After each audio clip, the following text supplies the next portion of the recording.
थाना शिमाली छावनी के हदूद में पुलिस तशद्दुद से आमिर मसीह के जाँ बहक होने का मामला।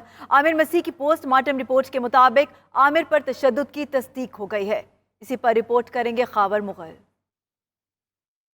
सूबाई दारुल हुकूमत लाहौर में पुलिस के बेहिमाना तशद्दुद से आमिर मसीह नामी नौजवान के जाबाहक होने का मामला। अस्पताल की नई सीसीटीवी फुटेज और पोस्टमार्टम रिपोर्ट ने इंक्वायरी कमेटीज के लिए आसानी पैदा कर दी। 92 न्यूज को मौसूल होने वाली पोस्टमार्टम रिपोर्ट के मुताबिक आमिर पर तशद्दुद की तस्दीक हो गई, जबकि आमिर के जिस्म के मुख्तलिफ हिस्सों पर तशद्दुद के निशानात के अलावा दोनों हाथों, पाँव, कमर और बाजुओं पर तशद्दुद के निशानात पाए गए, जबकि आमिर मसीह की पसलियां भी टूटी हुई थी। नई सीसीटीवी फुटेज के मुताबिक सिविल कपड़ों में मलबूस 2 मोटरसाइकिलों पर सवार 3 पुलिस एहलकार आमिर मसीह को अस्पताल इलाज के लिए लाए। आमिर के लड़खड़ाने पर पुलिस एहलकारों ने तैश में आकर उसे अस्पताल के बाहर लातों से मजीद तशद्दुद का निशाना बनाया। फुटेजेस में ये सब बआसानी देखा जा सकता है। दूसरी जानिब कहानी का मरकजी किरदार और आमिर मसीह केस का मरकजी मुलजिम सब इंस्पेक्टर ताहाल पुलिस की गिरफ्त से बाहर। एक हफ्ता गुजर जाने के बावजूद भी पुलिस अपने पेटी भाई सब इंस्पेक्टर मुलजिम जिशान को गिरफ्तार करने में नाकाम। खावर मुगल 92